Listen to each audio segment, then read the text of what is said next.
"You're being fined for excessive grass enthusiasm," the inspector said, dead serious, clipboard in hand, as if I had just committed horticultural war crimes. That's when I knew this wasn't just a routine HOA visit. It was a setup.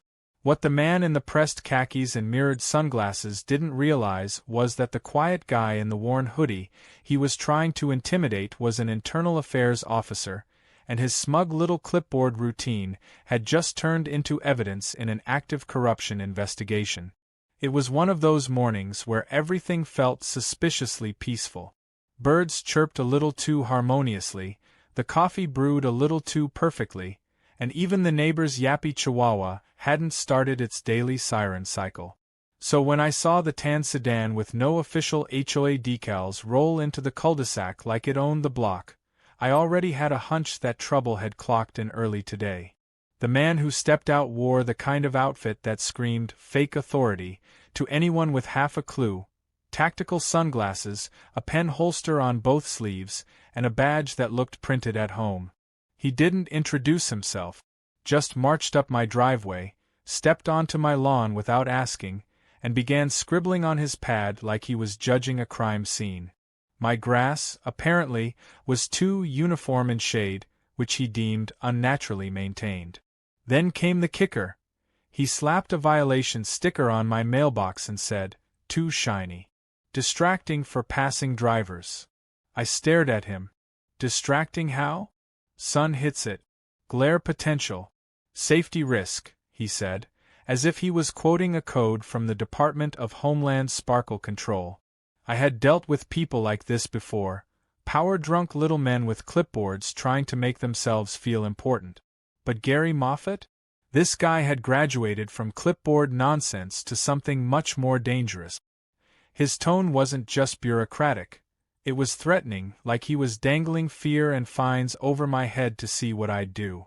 But I didn't take the bait. Not yet. "Do you have ID?" I asked casually, sipping my coffee. "Some kind of badge? Or HOA paperwork?" Gary chuckled. "You don't need to see that. Just know that if you want this little violation issue to disappear, I can help. Some neighbors, let's just say, they handle things informally." My hand tightened around the mug. A bribe. He had just crossed into criminal territory. I kept my face blank, even though my internal alert system was going off like a fire drill.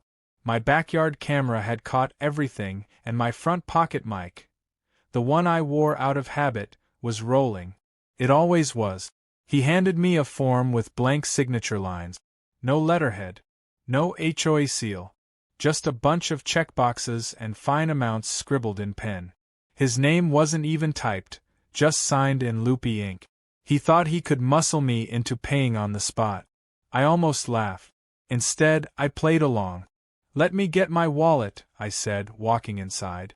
I took my time. 2 minutes. Enough to reroute the backyard surveillance feed to my private drive, capture the audio to a secured server, and send a silent ping to my old contact in the DA's office with the subject line: "HOA grift? You'll love this."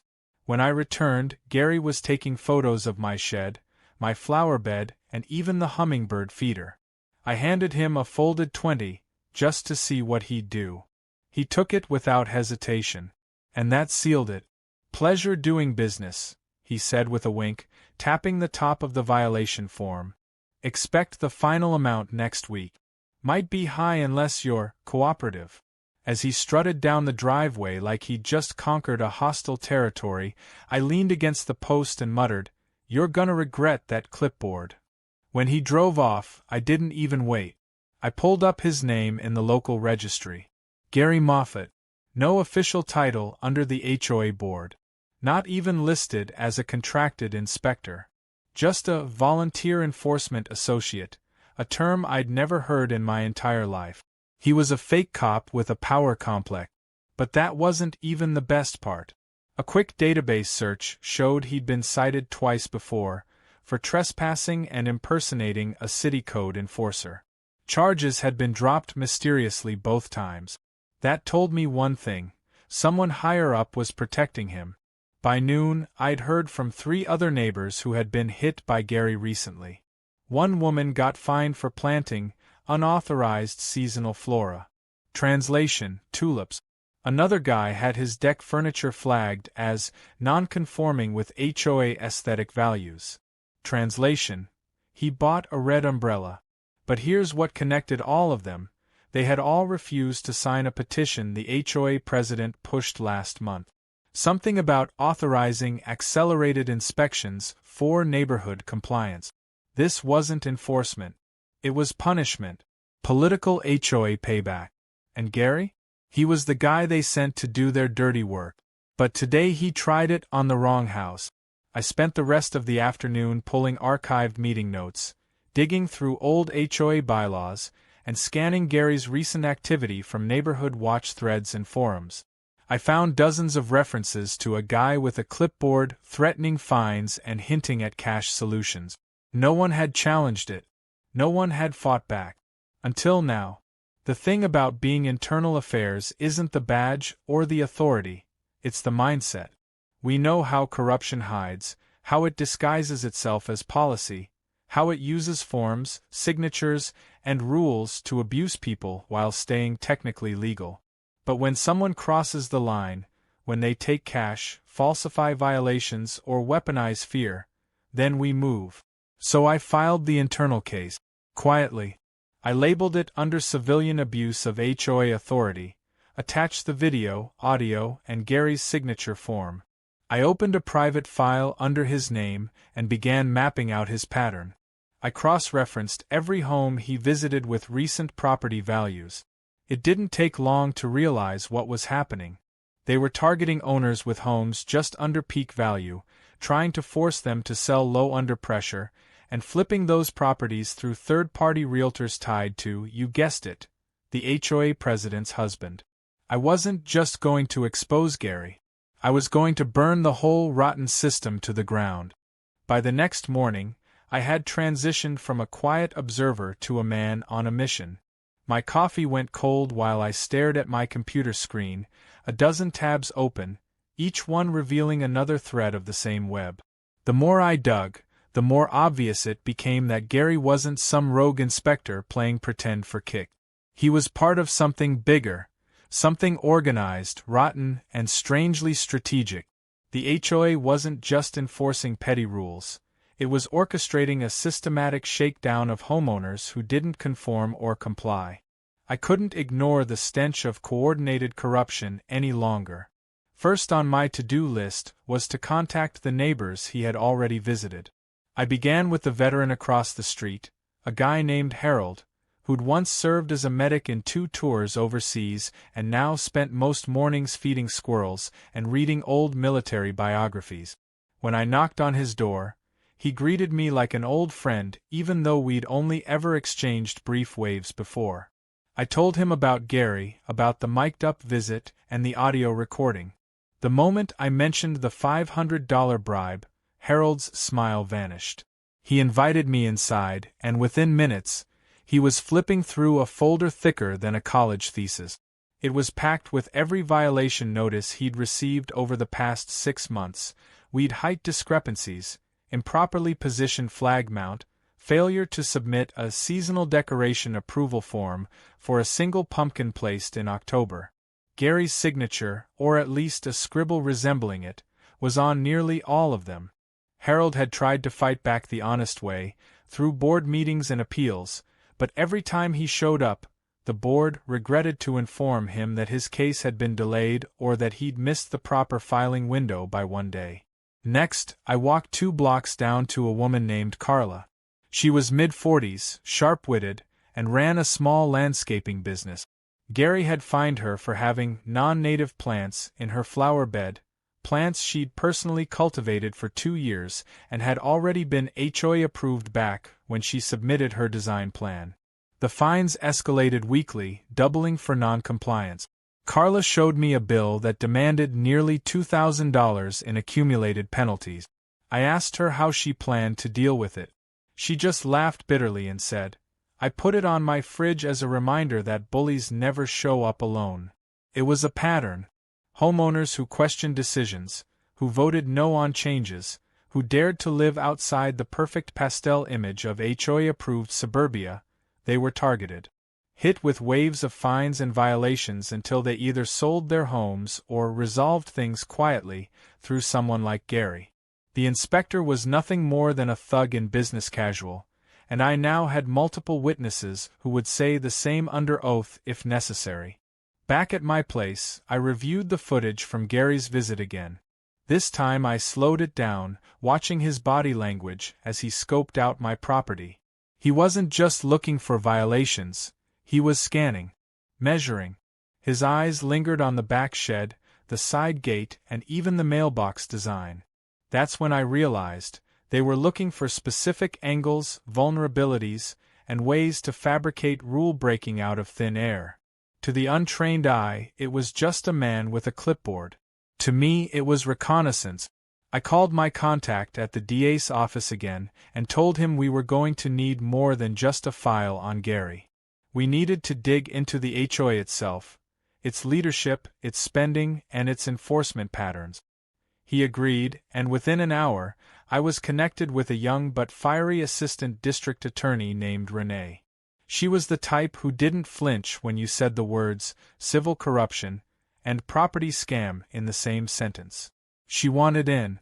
I sent her the files, audio recordings, videos, and neighbor statements. She said, "Give me 1 week. If what you're saying holds, we'll bury them." In the meantime, I started setting the trap. I knew Gary would be back. Bribe takers always return to what they think are safe marks. I walked around my backyard and made sure there were plenty of tempting targets: a slightly misaligned garden hose, a tool leaning against the shed, even a sticker on the trash bin that read, "Property of City," something that would surely make Gary foam at the mouth. Then I ran the wiring. 2 hidden cameras near the fence, one inside the birdhouse pointed at the shed, and one more in the bush near the side gate. Everything was connected to a private server. Audio, video, date stamp, chain of evidence intact. On the 3rd day, I got a text from Harold. "He's making rounds again. Just left my place." That meant he was coming. I put on a hoodie, turned on the recording devices, and sat in the backyard pretending to read a magazine. Sure enough, 20 minutes later, the tan sedan appeared like a ghost from a horror movie, right on schedule. Gary stepped out with the same smug look, adjusted his sunglasses, and marched up to my fence like he owned it. He didn't even knock this time. "Well, well," he said, pretending to joke. "Looks like someone didn't fix their drainage situation." "What drainage?" I replied without looking up. He walked past me and straight into my backyard, phone out, snapping photos. Improper garden waste storage. Tools left unsecured. "And is that a non-standard sprinkler head?" he said, sounding like a malfunctioning HOA robot. Then came the pitch again. "Listen, I know the board's been on you hard. I might be able to recommend leniency. You know, if we come to a quiet agreement." I didn't say anything, just nodded slowly. Let him keep talking. Gary leaned in. "Say, a few $100, and this inspection stays off the books. You won't see another violation for the rest of the year. That's a promise." I looked at him, deadpan. "You ever worry someone might be recording you?" He smirked. "That's illegal without permission." "Not when it's my property," I said. He blinked. Then I stood. "You'll want to stay right there, Gary. A patrol car will be pulling up in 60 seconds. You might want to consider your options while you still have any." His eyes widened. He spun around as if trying to find an escape route, but he was boxed in. That's when the sirens came. 2 unmarked units rolled in from both ends of the street, lights flashing. Gary looked like a raccoon caught in a freezer light, sweating, stammering, and still holding his clipboard like it was a shield. He shouted, "I'm authorized by the board." "Not anymore," I said. "And soon, neither will they be." As the officers cuffed him and read his rights, I watched his carefully curated mask crumble. What had started as a simple fine for an imaginary offense had now exploded into something much bigger. And Gary? He was just the first domino. The morning after Gary was led away in handcuffs, The entire neighborhood was buzzing like a kicked hornet's nest. Some people stood on their porches pretending to water plants, others took long walks they didn't need, all trying to catch a glimpse or overhear something about what had happened. Gary's arrest wasn't just a shock, it was an awakening. For the first time in a long time, the residents weren't afraid. They were curious, hopeful, and maybe even a little amused. The clipboard tyrant had fallen, and word spread faster than wildfire on a windy day. I knew the real work was only just beginning. Gary had been the blunt instrument, the muscle. He was arrogant, careless, and easily baited.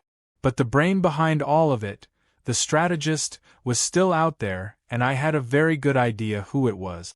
Brenda Kellerman, the HOA president, had long been suspected of playing dirty, but no one had the evidence to bring her down. That's where I came in. My first step was to go over every document I had gathered with a fine-tooth comb. I built a timeline of violations across the neighborhood, noting the addresses, amounts, reasons, and signatures. A disturbing pattern began to emerge. The majority of the fines had been issued to homeowners who either opposed recent policy changes or hadn't voted in favor of expanding Brenda's executive authority last year. It looked less like enforcement and more like retaliation. Even more suspicious, a cluster of those same properties had recently been sold under market value within 6 months of receiving their fines.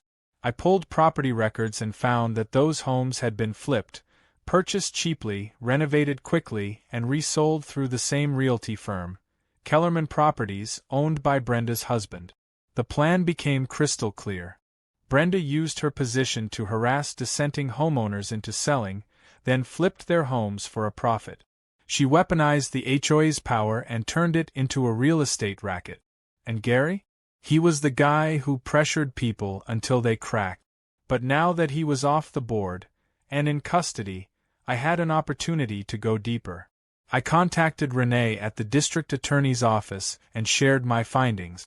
She nearly cursed when she saw the overlap between the HOA fines and the real estate flip. "This isn't just corruption," she said. "This is organized racketeering." That was a magic word. Racketeering meant we could bring in state investigators, seize assets, and subpoena records without warning. But to make it stick, we needed one more thing: confirmation that Brenda was giving direct orders to Gary or other enforcers. A paper trail. A recording, a confession. I turned to the one place where everyone talks without realizing they're being heard: social media. I created a fake account under the name Lisa Hartley, posing as a new resident who had just bought one of the flipped homes. I joined the private HOA Facebook group and began engaging with Brenda. I liked her posts, commented on how clean and safe the neighborhood felt, and asked innocent questions like, "What's the best way to stay on the HOA's good side?" She replied quickly, always chipper, always guarded. But she was definitely intrigued. After a few days, Brenda messaged me privately. Said she was glad I was getting involved early, and that people who support community leadership often enjoy fewer complications. That was a strange phrase. I pressed further, asking what she meant. She responded with a vague emoji and a wink saying, "We take care of our own." I forwarded the message to Renee, who confirmed that while it was suggestive, it wasn't enough. We needed something more damning. So I took a risk. I asked Brenda if she could explain how the inspection process really worked. I told her I'd seen Gary come by and heard things from other neighbors. I said I was nervous and didn't want to be caught in any misunderstandings. Her reply was swift: "Don't worry about Gary anymore. He got sloppy. I'm handling things personally now." That was it. A direct reference to Gary and an admission that she had taken over. I arranged a meetup under the fake identity, an informal chat at a local cafe to discuss how to help the board behind the scenes. I wore a wig, sunglasses, and a mic wired to my chest. When Brenda arrived, she looked exactly how I'd pictured her: polished, poised, and smug. She talked freely, thinking I was just another power-hungry neighbor wanting to play the game. Over coffee, she explained the importance of compliance and influence. She told me how some residents just didn't understand the bigger picture and needed a push.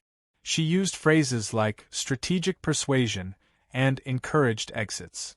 When I asked how she chose which homes to monitor, she leaned in and said, honestly, the loud ones, the stubborn ones. We can't have chaos in paradise. I asked if she worked with anyone to enforce the policies, and she said, I used to. But it's safer now if I handle it all myself. No more paper trails. Then she laughed. Don't worry, Lisa. You're one of the good ones. That was enough. The entire conversation was recorded, crystal clear. I sent the audio to Renee that evening, and she called me almost immediately. You just gave us the smoking gun. It's happening. 2 days later, a warrant was issued. But this time, we didn't make it public. We wanted to catch Brenda off guard. While she was busy planning a new HOA community celebration, complete with ribbon cutting and catered wine, officers quietly froze her bank accounts, subpoenaed her realty company, and prepared for a very public takedown. When the moment finally came, it was surreal. Brenda was in the middle of a speech at the clubhouse, talking about preserving neighborhood standards, when plainclothes officers approached from both sides. One of them whispered something in her ear. She froze. Her wine glass slipped from her hand and shattered on the floor. The crowd gasped. The officers gently guided her out the front door while the news crews, already tipped off, captured every second. The HOA board scrambled. Half of them resigned on the spot, and the others suddenly couldn't remember anything about Gary or the fines. It was pure chaos, but the kind that leads to change. Back at my house, I sat on the porch and watched the neighborhood begin to breathe again. For the first time in a long while, people felt like they weren't being watched, judged, or hunted for nonsense. The power grip had been shattered, and all it took was a clipboard, a mic, and someone who wasn't afraid to push back. But there was one more piece to this puzzle, and I wasn't done yet. Because buried in the files I'd pulled was a list of future inspection targets, addresses the HOA planned to hit next. And my name wasn't even at the top. That spot belonged to someone else. Someone who had just started fighting back. Someone I needed to warn before the next clipboard came knocking. I didn't sleep much the night after Brenda was taken away. It wasn't adrenaline or celebration keeping me up. It was the gnawing thought that her removal didn't mean the war was over. Just because the Queen had fallen didn't mean the board had disbanded or that their dirty tricks had suddenly vanished. Systems like this have a way of regrowing heads unless the root is scorched. The morning after the arrest, I opened the inspection target list again. Right at the top was a name I hadn't expected to see, Reuben Marks. A soft-spoken widower who lived 3 houses down. Reuben spent his days fixing clocks in his garage and always offered a smile to anyone who passed by. He had never been involved in HOA politics, never raised his voice in a meeting, and definitely never posed a threat to anyone. So why was he first on their hit list? I decided to find out the old-fashioned way. I knocked on Reuben's door just after noon. He answered slowly, with that familiar tired look in his eyes, and invited me inside without question. The interior of his home smelled faintly of wood oil and old books. Every wall ticked with a different kind of clock, from cuckoo to grandfather to digital relics from the 70s. He offered me a seat and a cup of tea before I even said a word. When I told him what I'd uncovered, about the HOA, the fines, the arrests, he sat in stunned silence for a full minute. Then he stood up, walked into the back room, and returned with a thin folder. Inside were 3 violation letters from the past month. One claimed his hedges were a fire hazard despite being less than 4 feet tall and 20 feet from his house. Another accused him of operating a commercial repair business from his residence, even though he didn't charge anyone a cent for fixing their clock. The third? Unauthorized signage. Apparently, a handmade welcome sign painted by his late wife was considered non-compliant visual clutter. He smiled softly as he handed me the papers. I didn't fight them, he said. Didn't want the trouble. I thought they were just being picky. That was the problem. Most people didn't want to fight. They thought silence would protect them. But silence had only allowed people like Brenda and Gary to flourish in the shadows. It was time to bring more light in. I asked Reuben for permission to use his violations in the case file, and he nodded. Then I walked the neighborhood again. One by one, I stopped by the homes on the list. Some doors didn't open. Others opened halfway. A few opened wide. I spoke to 10 residents that day. 7 of them had already received at least one fine. 2 were in the process of selling their homes. One woman cried when I told her what we were doing, saying she thought she was going crazy from the constant citations and threats of legal action. What I didn't know at the time was that even after Brenda's arrest, a small group within the board was scrambling to retain control. They knew the house of cards was collapsing, and they were desperate to preserve what little power they had left. That's when the retaliation began. Subtle at first. A neighbor reported someone had parked incorrectly in my driveway. Then my trash can was tagged for being left out 15 minutes past collection. My mailbox was mysteriously dented. A letter arrived with no signature, warning me that interfering in community affairs could result in legal consequences. It was laughable, desperate, but it told me I was close.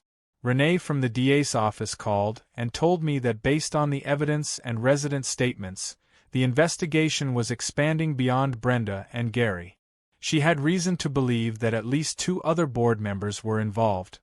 One with financial ties to the realty firm, another responsible for pushing community policy changes that gave the board more enforcement power. It was a textbook power consolidation masked as administrative improvement. That week, we coordinated a formal legal motion with the court to request a freeze on the HOA's enforcement authority until the investigation concluded. The hearing was scheduled for Friday morning, and word got out fast. The HOA called an emergency meeting Thursday night. I wasn't invited, of course, but I went anyway. Not as a resident. This time I walked in wearing my internal affairs badge on full display, with 2 plainclothes officers behind me and a folder of sealed evidence under my arm. The room fell silent. The president pro tem, a man named Carl Renshaw, looked like he'd seen a ghost.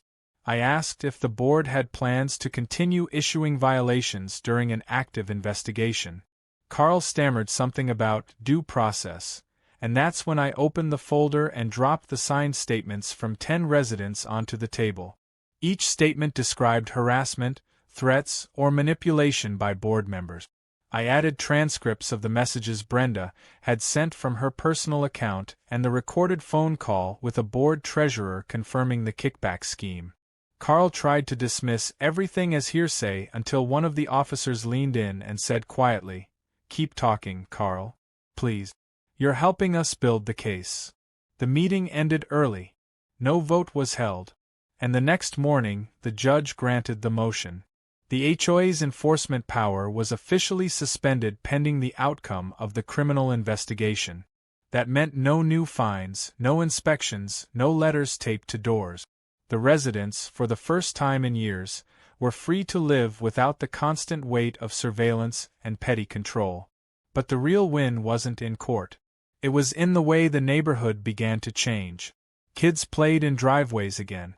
Flags reappeared on porches. Gardens bloomed without fear of citation. People stopped pretending they weren't angry. They started speaking up, helping each other, sharing their stories. And at the center of it, not because I asked but because they insisted, was a community vote to dissolve the existing HOA entirely. They formed a new council, volunteer-based, non-binding, built around trust instead of punishment. Reuben was nominated to lead it. He cried when he accepted. I didn't want a role. My job was to expose, dismantle, and disappear. But before I could slip back into anonymity, Reuben stopped by with a clock. Said it used to be broken, but he'd fixed it special. It ticked softly, steadily, on time. "Now we can finally live without looking over our shoulders," he said. I placed it on my mantel and watched it swing for a while. The board was broken. The grip had loosened. But I still had one more thing to do. One final thread to pull. Because tucked in the bottom of one of Brenda's boxes was a receipt. A donation. To a state official's re-election campaign. The same official who'd pushed legislation giving HOAs more enforcement freedom last year. And if that wasn't a coincidence, I didn't know what was. The clock Reuben gave me kept ticking, steady and soft, as if counting down to the moment everything would finally be over. But I knew better. Corruption rarely starts in a vacuum, and it almost never ends in a courtroom. What we had exposed in the neighborhood was just the tip of something much deeper, a local manifestation of a broader rot. Brenda and Gary were pawns, maybe even knights, but certainly not the kings of this game. The receipt I'd found in Brenda's files was stamped with a donation to Councilman Avery Deeks, a name I hadn't heard in years but had come across once or twice in internal affairs when whispers of zoning manipulation and shady backroom deals had surfaced and then mysteriously vanished. Back then, we hadn't had proof. Now I had a piece, and I knew how to build the rest.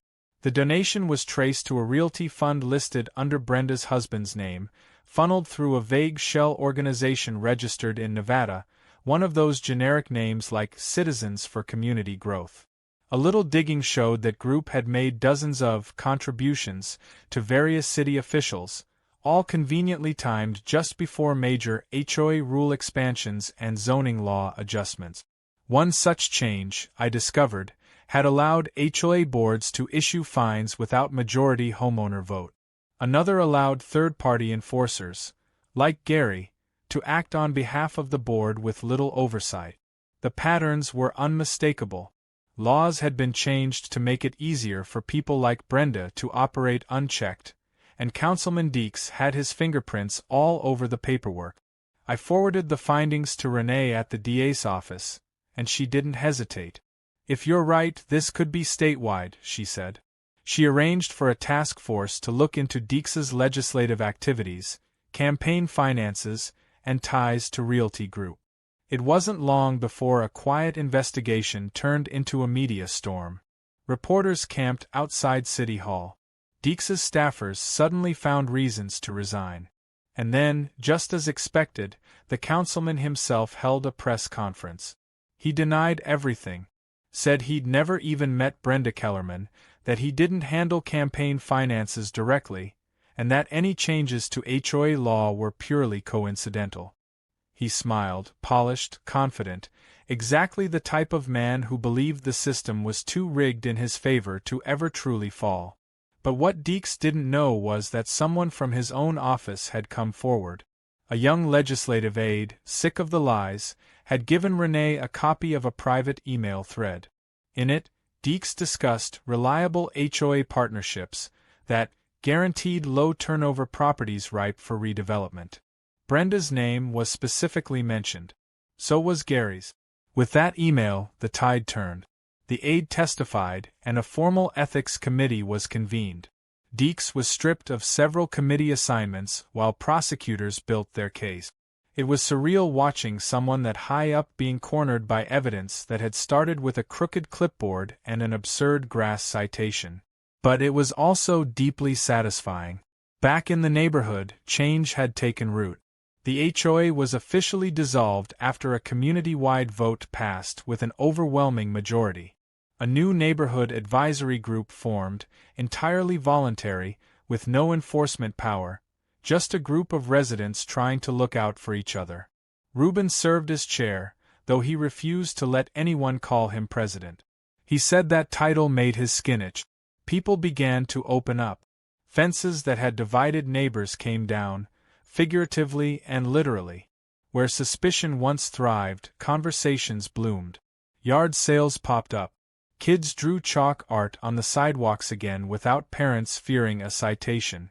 And I faded into the background as I preferred. I still took walks around the block, still nodded to neighbors, still kept an eye out. But my job was done. Or so I thought. One morning, a man I didn't recognize knocked on my door. He wore slacks, a tucked-in shirt, and had a polite, almost mechanical smile. "Good morning," he said. "I'm with West Bay Residential Council.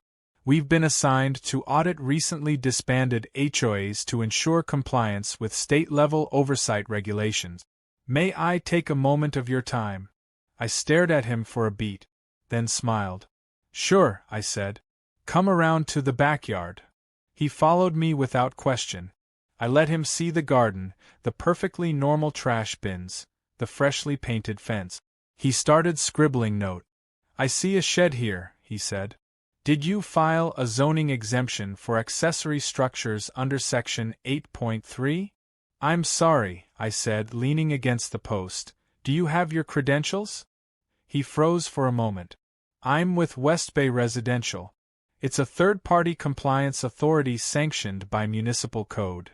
I took a deep breath and pulled a small badge from my pocket. The real kind, not a laminated HOA knockoff. My name is David Harland. Internal Affairs. You've just walked onto private property without a warrant and began conducting what appears to be unauthorized inspection activity. This conversation is being recorded. He blinked. Wait, what? I recommend you stay right there, I said, already sending a silent ping to Renee. You may be entitled to a lawyer. And if West Bay Residential exists as anything more than a shell company, I'll be thrilled to read their operating agreement in court. The man turned pale. He tried to backtrack, to say it was a misunderstanding, but I'd seen the same act too many times. I called for local authorities, who arrived promptly. As they checked his ID and business registration, I stood quietly watching the entire performance unravel. The man wasn't on any official registry. His permit was fake. He was another actor in the same sick drama, just wearing a new costume. The board was gone, the laws were being rewritten, but someone, somewhere, was still trying to play the game. As they placed him in the back of the squad car, he looked at me one last time and muttered, "You don't get it. This isn't just your neighborhood." I nodded slowly. That's exactly why I'm not stopping. Later that night, I sat on the porch again, the clock ticking behind me. The neighborhood was quiet, peaceful even. But I didn't take comfort in that. Not fully. Because peace, like justice, isn't something you win once. It's something you keep fighting for, over and over again. And sometimes it starts with a phony fine about grass height. I watched a young couple walking their dog, waving to a neighbor planting flowers. Across the street, Reuben was setting up chairs for the weekend's community potluck. A banner hung between two trees, "Welcome to a free neighborhood." No boards. No fines. Just people. I smiled and sipped my coffee. The war wasn't over everywhere. But here, in this little corner of the world, we'd won. And if anyone ever came back with a clipboard and fake authority, they'd find a neighborhood no longer asleep. They'd find me waiting. And they'd walk away in cuffs, just like the last one.